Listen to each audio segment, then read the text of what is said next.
Rose Kendall sat up in bed, heart pounding. The silence of the early morning pressed in around her, but inside, a storm raged. Another sleepless night, another morning waking up to the same ache in her chest. She threw off the covers and made her way to the kitchen, her bare feet cold against the tile. The clock on the wall blinked. 4:58 a.m. She knew before even checking the calendar. Another year had passed. Another year without a child to call her own. She gripped the counter, breathing deep. Would she ever be a mother? Could she keep hoping? Or was it time to let go of the dream altogether? For years, she and her husband, Jonathan, had tried everything. Fertility treatments, doctors, prayers whispered in the dark. Every negative result was another knife to the heart. Friends had started families. Even strangers in the grocery store seemed to have what she so desperately wanted. Then, at their last appointment, the doctor had sighed, rubbing his temples. There's no medical reason you can't conceive, but maybe the path forward isn't about trying harder. Maybe it's about looking at the dream differently. That night, Jonathan took her hand across the dinner table. We always dreamed of kids, Rose. Maybe they don't have to be ours by blood. Maybe they just have to be ours. Her heart clenched. Adoption. The word had hovered in the back of her mind before, unspoken, too painful to fully embrace. But as she looked into Jonathan's eyes, she saw it. Hope and something else. A certainty that made her believe for the first time in months that they were meant to be parents. The process wasn't easy. Background checks, interviews, home studies. Every step felt like another hurdle, another test of their commitment, but they refused to waver. They clung to the belief that somewhere out there, their children were waiting. Then came the phone call. There are twin boys, the adoption worker said. They've been through a lot.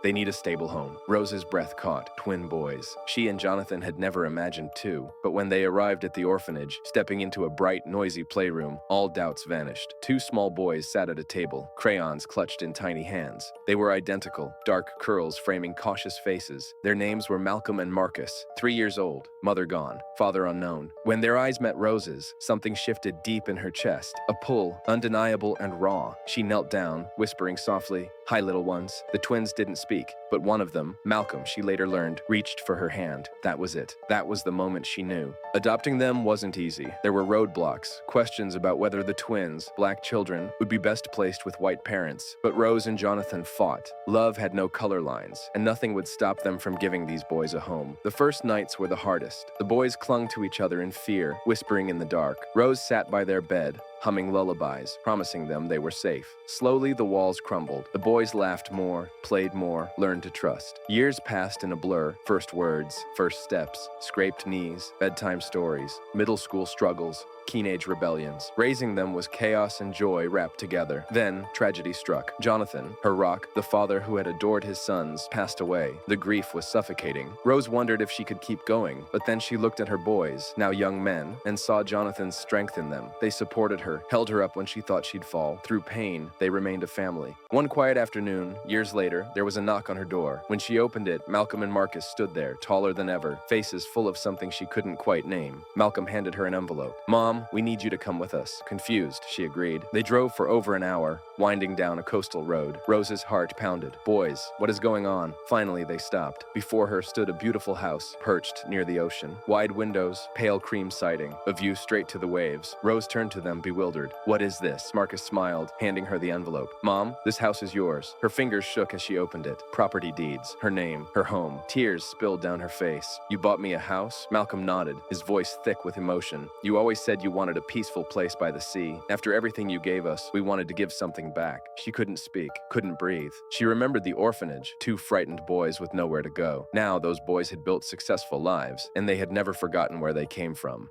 That night, they sat together, watching the waves roll in. They laughed, reminiscing about childhood, sharing stories Rose had nearly forgotten. She asked them how they had faced the challenges of growing up, of being black boys raised by white parents. Marcus smiled. "Because of you, we never questioned if we belonged. We always knew we were home." Rose's heart swelled. She had given them love without expecting anything in return. But here she was, living proof of the family they had built together. As she lay in bed that night, the ocean murmuring outside her window, she closed her eyes and let the memories wash over her. The fear, the love, the loss, the laughter. She had worried she wouldn't be enough, but she was. She always had been. And as she drifted off to sleep, she couldn't help but wonder, what surprises would the next chapter bring? What do you think about this incredible journey? Comment below and let us know. What does family mean to you? Don't forget to like and subscribe for more stories that touch the heart.